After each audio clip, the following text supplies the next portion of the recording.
शब्द। तुझे भरोसा नहीं ना, तो फिर जा अपने कमरे में जाकर देख, तेरे पलंग के नीचे तुझे तेरी माँ की हड्डियां मिलेंगी। प्रभात दौड़कर अपने कमरे में जाता है और अपने पलंग के नीचे देखता है।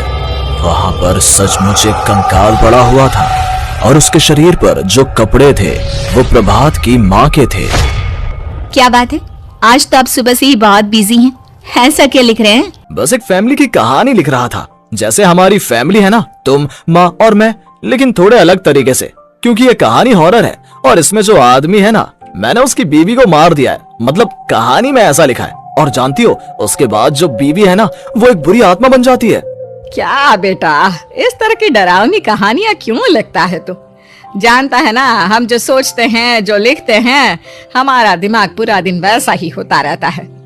माँ, परेशान होने वाली क्या बात है? राइटर हूँ मैं, मेरा तो काम है कहानियां लिखना। और वैसे भी ये सिर्फ एक कहानी है माँ, कोई सच नहीं है। उसके बाद कुछ दिन बीत जाते हैं। एक रात प्रभात को अपने ऑफिस से लौटने में देरी हो जाती है।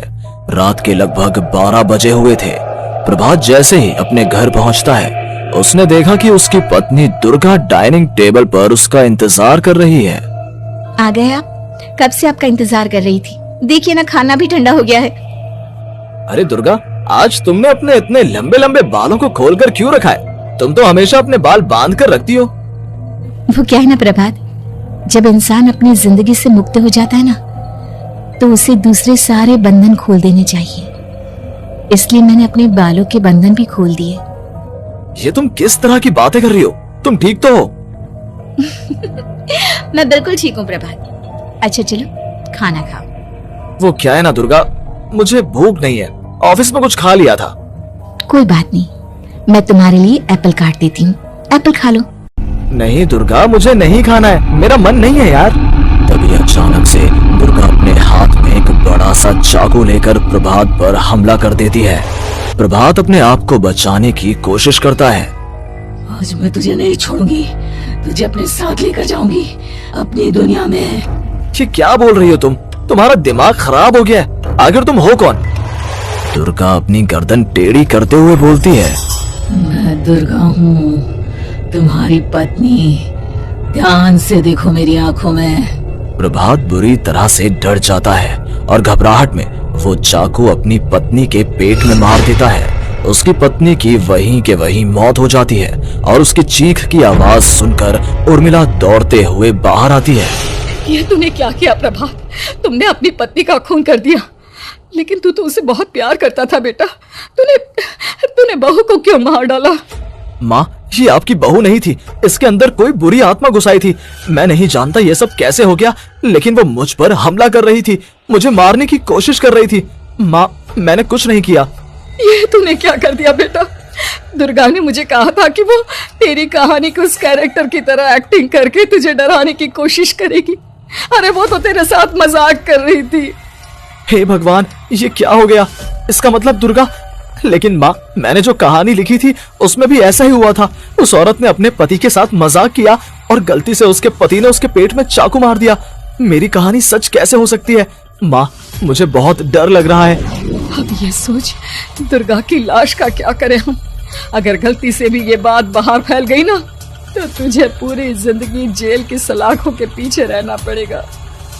एक काम करते हैं माँ, हम घर के पीछे वाले बगीचे में उसकी लाश को दबा देते हैं। अगर कोई पूछेगा तो कह देंगे कि उर्मिला अपने मायके गई और फिर एक दिन हम भी अचानक यहाँ से कहीं दूर चले जाएंगे। कोई नहीं आएगा हमें पूछने, कोई नहीं आएगा माँ, बाद में जो होगा हम देख लेंगे। प्रभात अपनी माँ उर्मिला की मदद से दुर्गा की लाश को अपने घर के बगीचे में गाड़ देता है। कुछ दिन तो ऐसे ही बीत जाते हैं, लेकिन एक दिन अचानक रसोई से आ रही कुछ आवाजें सुनकर प्रभात की नींद खुलती है। प्रभात ने देखा कि वहां पर एक लंबे बालों वाली औरत दूसरी तरफ चेहरा करके खड़ी हुई थी। कौन है? कौन है वहां पर? अरे कौन हो तुम? मैं दुर्गा हूँ प्रभात। क्या हुआ? मुझसे इस तरह के सवाल क्यों कर रहे हो तुम? तुम दुर्गा नहीं हो सकती। दुर्गा तो... प्रभात, मैं तुम्हारी पत्नी हूँ, तुम मुझे कैसे भूल सकते हो? 4 दिन के लिए मायके क्या चली गई? तुम तो मुझे भूल ही गए। अब अगली बार ना मैं कहीं नहीं जाऊंगी। पता चला तुमने तो मुझे पहचानने से ही इनकार कर दिया। नहीं, तुम दुर्गा नहीं हो सकती। तुम दुर्गा हो ही नहीं सकती। मैं जानता हूँ ये सब क्या हो रहा है। मैंने अपनी कहानी में लिखा था कि उस आदमी की पत्नी की मौत के बाद एक बुरी आत्मा उसका रूप लेकर उसके घर में आ जाती है।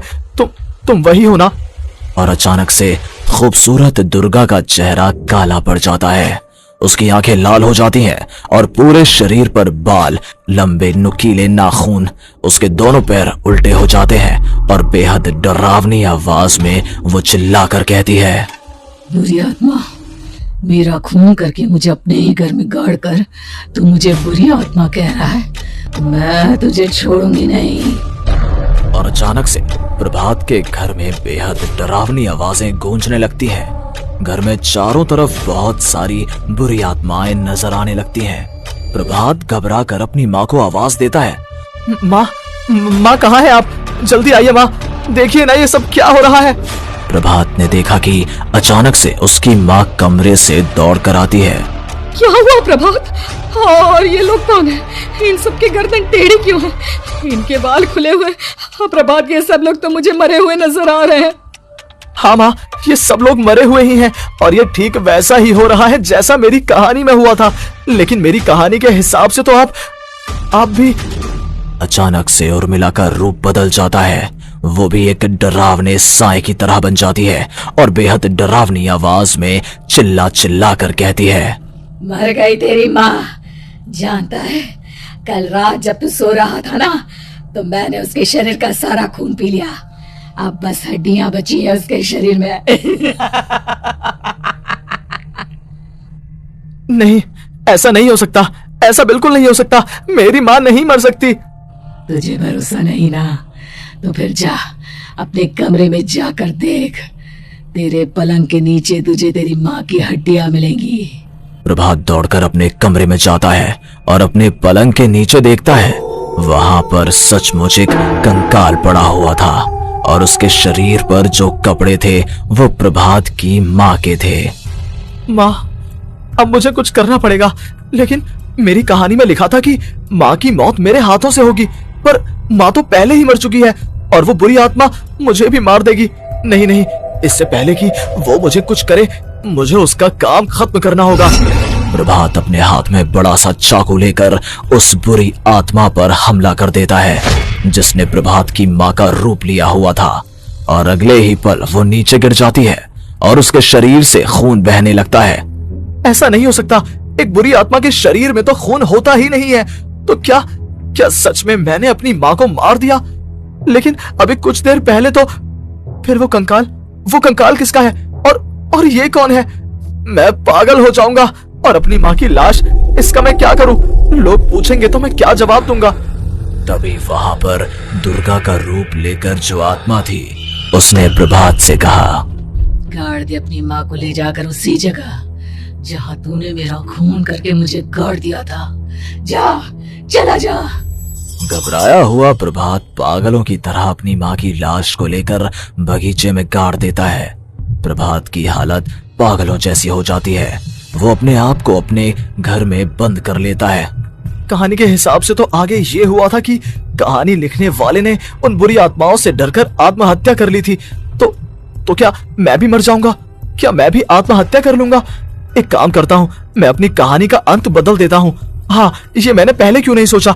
मैं लिख दूंगा कि कहानी को लिखने वाला आत्महत्या नहीं करता, बल्कि कहीं दूर जाकर नए सिरे से अपनी जिंदगी शुरू करता है। यही सोचकर प्रभात ने अपनी लिखी हुई कहानी को बाहर निकाला और उसे पढ़ना शुरू किया। ये देखकर वो हैरान रह गया कि कहानी का क्लाइमैक्स तो किसी ने पहले ही बदल दिया था। ये क्या? इसमें तो लिखा हुआ है कि आखिर में उस लेखक की पत्नी और माँ दोनों बगीचे में जिंदा दफन थे। बुरी आत्माओं ने उनको कैद करके रखा था और वो लेखक अपनी माँ और पत्नी दोनों को जिंदा बाहर निकाल लेता है। लेकिन ये सब लिख किसने दिया? प्रभात दौड़कर बगीचे में जाता है और वहां पर खुदाई करना शुरू कर देता है। प्रभात देखता है कि वहां पर लकड़ी के 2 बड़े संदूक हैं और उनके अंदर से आवाजें आ रही हैं। प्रभात बचा लो मुझे, अगर थोड़ी देर और होगी तो वो मुझे छोड़ेगी नहीं। बेटा देखो, मैं इस बक्से के अंदर बंद हूँ, प्लीज मुझे बाहर निकालो। वो बुरी आत्मा किसी भी वक्त मुझे मार डालेगी। प्रभात वो दोनों बक्से बाहर निकालता है और अपनी पत्नी और माँ दोनों को आजाद करवा लेता है। लेकिन तभी वहां पर अचानक से एक बेहद डरावनी और खौफनाक दिखने वाली औरत आ जाती है। तुझे क्या लगा था इतनी आसानी से अपनी पत्नी और माँ को बचा लेगा? बस 5 मिनट और उसके बाद अमावस का चांद आसमान में आने ही वाला है।